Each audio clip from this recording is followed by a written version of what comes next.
உனக்கு இந்த காயத்துக்கு ஆகிய உடலுக்கு துன்பம் வரும்போது நான் உனக்குள்ள உணர்வுமயமா அறிவுமயமா மகா சக்தி படைச்சி உனக்குள்ள இருக்கிறேன்.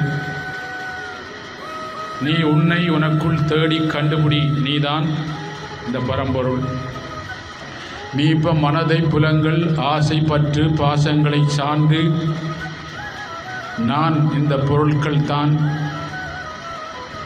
நான் யார் அப்படின்னு தேட முடியாமல் நான் இதுதான் அப்படின்னு சொல்லி நான் சார்ந்து வேதனைப்பட்டு கொண்டிருக்கும் போது இந்த காயமாகிய உடலிலிருந்து எங்களை மீட்பதற்காக மீட்பவர்கள் சித்தர்களாகவும் யோகிகளாகவும் இயேசுபுரானாகவும் முகமது நபியாகவும் புத்த பகவானாகவும் சில நேரங்கள் ராமராகவும் கிருஷ்ணராகவும் பகவானை அவதாரம் பண்ணி மண்ணுலகத்தை காப்பாற்றி கொண்டு வரார்கள்.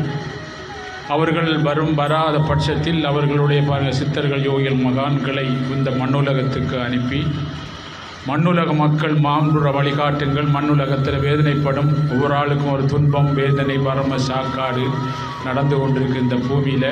அவர்களுக்கு இந்த துன்பம் வருவதற்கு என்ன காரணம் அப்படின்னு சொல்லி துன்பத்துக்கு துன்பம் கொடுக்குற அப்படின்னு சொல்வார்கள். அப்போ எங்களுக்குள்ள நாங்கள் செய்த கர்ம வினைகள் பாவங்கள் துன்பம், அதுக்கு நற்காரியங்கள் துன்பம் கொடுப்பது.